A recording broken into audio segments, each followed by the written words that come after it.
سورہ مبارک حجرات کی آیت ہے۔ اس سورہ میں پروردگار عالم نے ابتدائی طور پر صاحبان ایمان کو کچھ ہدایتیں دی ہیں اور نصیحتیں فرمائی ہیں۔ ایک بات جو بنیادی طور سے قابل توجہ ہے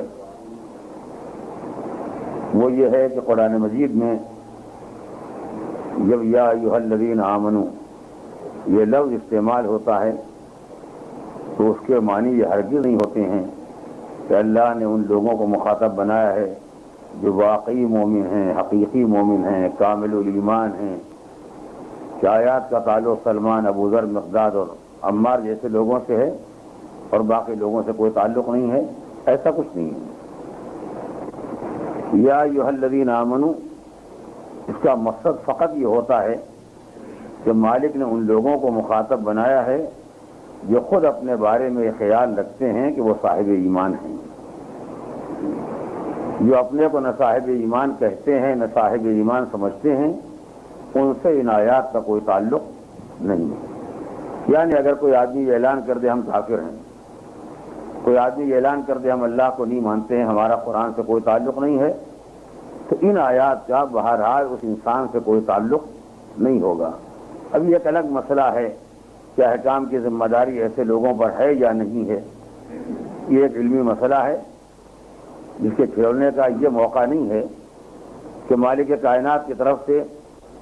جو بھی احکام وارد ہوئے ہیں ان احکام کی ذمہ داری فقط مسلمانوں پر یا صاحبان ایمان پر نہیں ہے، اس لیے کہ پروردگار نے مسلمان یا مومن کو معاذ اللہ اس کے ایمان کی سزا نہیں دی ہے کہ چونکہ تم مسلمان ہو گئے لہذا تم کو یہ سارے کام کرنا پڑیں گے، تم صاحب ایمان ہو گئے تو تمہاری سزا یہ ہے کہ ان واجبات پر عمل کرنا ہوگا، ان محرمات کو چھوڑنا ہوگا، ایسا کچھ نہیں ہے۔ اصل بات فقط یہ ہے کہ مالک نے اپنے حق کا اعلان کیا ہے، میں مالک ہوں تم میرے بندے ہو، میں خالق ہوں تم میری مخلوق ہو، میں روزی دینے والا تم روزی لینے والے، اور ہر مالک کا اپنے مملوک پر کوئی حق ہوتا ہے۔ میں اس حق کا اعلان کرنا چاہتا ہوں کہ اگر تمہیں یہ احساس ہے کہ تم میرے بندے ہو، میرے پیدا کیے ہوئے ہو، تو تمہاری ذمہ داری ہے کہ ویسے زندگی گزارو جیسا تمہارا مالک چاہتا ہے۔ اگر تم 4 دن کے نوکر کے بارے میں یہ برداشت نہیں کرتے کہ تمہارے گھر میں تمہارے دفتر میں آنے کے بعد تمہاری مرضی کے خلاف کام کرے، تو جس نے کائنات کو پیدا کیا ہے، جس نے تمہیں وجود دیا ہے، جس نے تمہیں روزی دی ہے، جس نے تم کو زندہ رکھا ہے، وہ کیسے برداشت کرے گا کہ اپنی زندگی گزارو اور اس کی مرضی کے خلاف؟ یہ مالک نے اپنی مالکیت کے حق کا اعلان کیا ہے، اپنی خالقیت کے حق کا اعلان کیا ہے،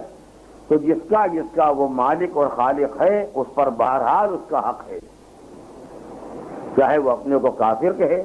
چاہے اپنے کو ملحد کہے، چاہے بے دین کہے، چاہے دہریہ کہے، جو چاہے اپنا نام رکھے، لیکن وہ خالق کے حق کے خالقیت سے آزاد نہیں ہو سکتا ہے۔ جب تک وہ کسی کی مخلوق ہے